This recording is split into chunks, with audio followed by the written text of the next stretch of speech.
दोस्तों, भगवान श्री राम प्रभु का जन्म भारत देश की अयोध्या नगरी में सूर्यवंश राज परिवार में हुआ था। उनकी जिंदगी काफी संघर्षों से भरी हुई थी। भगवान राम के पिता का नाम राजा दशरथ और उनकी माता का नाम कौशल्या था। आज भी हम सभी भगवान श्री राम को मर्यादा पुरुषोत्तम के रूप में जानते हैं। दोस्तों, आज हम आपको अपने इस वीडियो में भगवान श्री राम की मृत्यु की कथा बताने वाले हैं कि भगवान राम की मृत्यु किस प्रकार हुई थी। भगवान श्री हरि विष्णु के महान अवतार प्रभु श्री राम की इस पृथ्वी लोक से अपने लोक वापस जाने की कथा काफी रोचक है। हर एक हिंदू ये जानना चाहता है कि आखिरकार हिंदू धर्म के महान राजा भगवान श्री राम किस तरह से अपने लोक में वापस गए थे, अर्थात उनकी मृत्यु किस तरह से हुई थी, वे धरती लोक से विष्णु लोक में कैसे गए।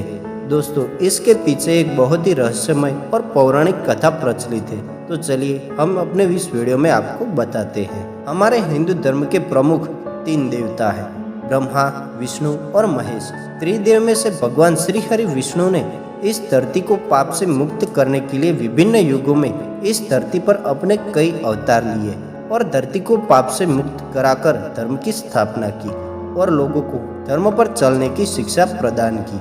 ये सारे अवतार भगवान श्री हरि विष्णु द्वारा संसार की भलाई के लिए लिए गए थे। भगवान श्री विष्णु ने इस पृथ्वी पर कुल 10 अवतारों में अवतरित हुए हैं, जिसमें से भगवान श्री राम उनके 7वें में अवतार माने जाते हैं। भगवान विष्णु का श्री राम अवतार सभी अवतारों में से सबसे ज्यादा प्रसिद्ध और पूजनीय माना जाता है।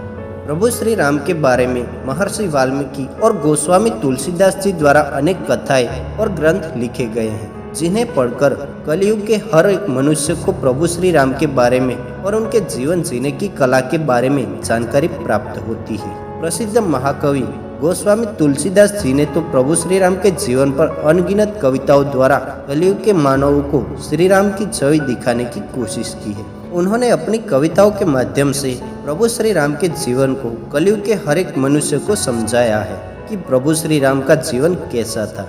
दोस्तों, भारत देश में उत्तर से लेकर दक्षिण तक तथा पूर्व से लेकर पश्चिम तक सभी जगहों पर भगवान राम के मंदिर स्थापित किए गए हैं। इनमें से बहुत सारे मंदिर ऐतिहासिक दृष्टि से बनाए गए थे।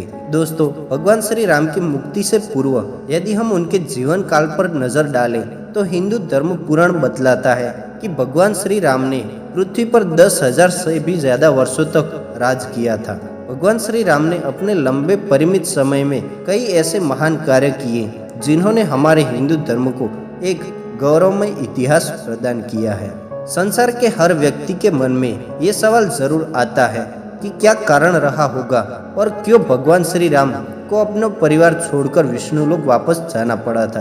दोस्तों, पद्म पुराण में दर्ज एक कथा के अनुसार एक दिन एक वृद्ध संत भगवान श्री राम के दरबार में पहुंचे और भगवान राम से अकेले में बात करने के लिए उनसे निवेदन किया।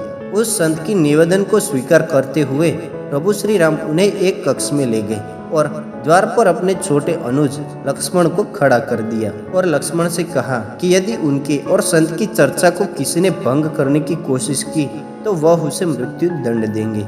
इसलिए जब तक हमारे संत के बीच वार्तालाप चल रही हो तो वह किसी को भी कक्ष में प्रवेश न करने दे। लक्ष्मण ने अपने ज्येष्ठ भ्राता की आज्ञा का पालन करते हुए प्रभु श्री राम और उस संत दोनों को उस कमरे में एकांत में छोड़ दिया और खुद कमरे के बाहर दरवाजे पर पहरा देने लगी। उस समय भगवान श्री राम से मिलने आने वाले वह वृद्ध संत और कोई नहीं बल्कि विष्णु लोक से भेजे गए काल देव थे, जिन्हें पृथ्वी पर भगवान राम को ये बताने के लिए भेजा गया था कि उनका जीवन धरती पर पूरा हो चुका है और अब उन्हें अपने लोक वापस लौटना होगा।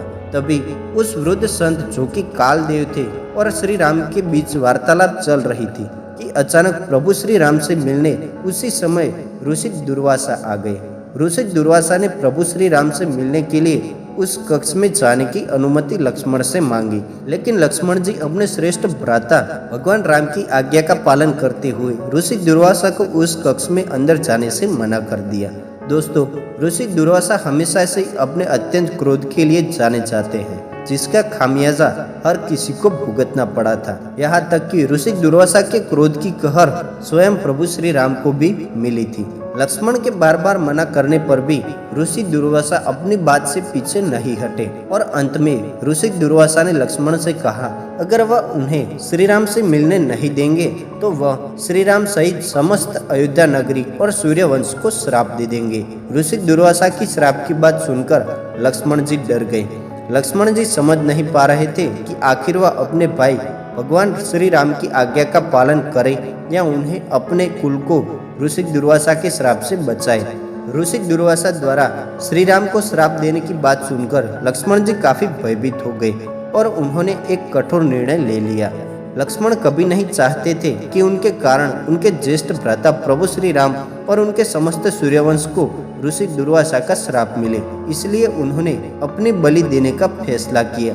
लक्ष्मण जी ने सोचा, यदि ऋषि दुर्वासा को कक्ष में भीतर नहीं जाने देंगे तो उनके भाई को श्राप का सामना करना पड़ेगा, लेकिन यदि वे श्री राम की आज्ञा के विरुद्ध जाएंगे तो उन्हें मृत्यु दंड भुगतना पड़ेगा। ये सब में लक्ष्मण ने अपना मृत्यु दंड ही सही समझा। लक्ष्मण जी आगे बढ़े और कमरे के भीतर चले गए। अपने छोटे भाई लक्ष्मण को चर्चा में बाधा डालते देख प्रभु श्री राम जी संकट में पड़ गए। अब भगवान राम एक तरफ अपने फैसले से मजबूर थे और दूसरी तरफ अपने प्यारे छोटे भाई के प्यार में निसहाय थे। उस समय भगवान श्री राम ने अपने प्राणों से प्रिय छोटे भाई लक्ष्मण को मृत्युदंड देने के स्थान पर राज्य से बाहर निकल जाने का आदेश दिया।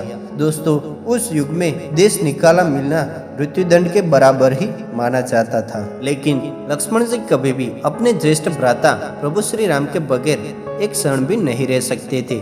इसलिए लक्ष्मण जी प्रभु श्री राम से बोले कि मैं आपके बगैर एक पल भी नहीं रह सकता, इसलिए मुझे देश निकाला देने से अच्छा आप मृत्युदंड की ही सजा दे दीजिए, क्योंकि आपके बगैर मेरी जिंदगी वैसे भी मृत्यु के ही समान है। भगवान राम ना चाहते हुए भी अपने प्यारे छोटे अनुज लक्ष्मण की बात मान लेते हैं और लक्ष्मण को जल समाधि लेने का अनुमति देते हैं। भगवान श्री राम और अपने समस्त सगे संबंधियों की आज्ञा लेकर लक्ष्मण जी सरयू नदी के पास आ गए और सरयू नदी के भीतर चले गए, अर्थात उन्होंने जल समाधि ले ली। इस तरह लक्ष्मण जी के जीवन का अंत हो गया और ये पृथ्वी लोक से अपने लोक में वापस चले गए। लक्ष्मण के सरयू नदी के अंदर जाते ही वह शेषनाग के अवतार में बदल गए और वापस विष्णु लोक चले गए। अपने प्यारे भाई लक्ष्मण के चले जाने के बाद भगवान श्री राम काफी उदास हो गए। जिस तरह राम के बिना लक्ष्मण नहीं, ठीक उसी तरह लक्ष्मण के बिना राम का जीना प्रभु श्री राम को उचित नहीं लगा। ये सब सोचकर प्रभु श्री राम ने इस लोक से चले जाने का विचार बनाया। तब प्रभु श्री राम ने अपना सारा राजपाट और पद अपने पुत्रों के साथ अपने पुत्रों के भाइयों को सौंप दिया और सरयू नदी की ओर चल दिए। सरयू नदी के तट पर पहुंचकर भगवान श्री राम ने अपने सारे गुरुजन और सारे सगे संबंधी से अंतिम विदाई मांगी और फिर भगवान श्री राम सरयू नदी के जल में प्रवेश कर गए। भगवान श्री राम सरयू नदी के बिल्कुल आंतरिक भूभाग तक चले गए और अचानक गायब हो गए और फिर कुछ देर के बाद नदी के भीतर से भगवान श्री हरि विष्णु प्रकट हुए और उन्होंने अपने सभी भक्तों को दर्शन दिया। इस प्रकार प्रभु श्री राम ने अपने मानवीय रूप का त्याग कर अपने वास्तविक रूप भगवान विष्णु का रूप धारण किया और वैकुंठ धाम की ओर प्रस्थान किए।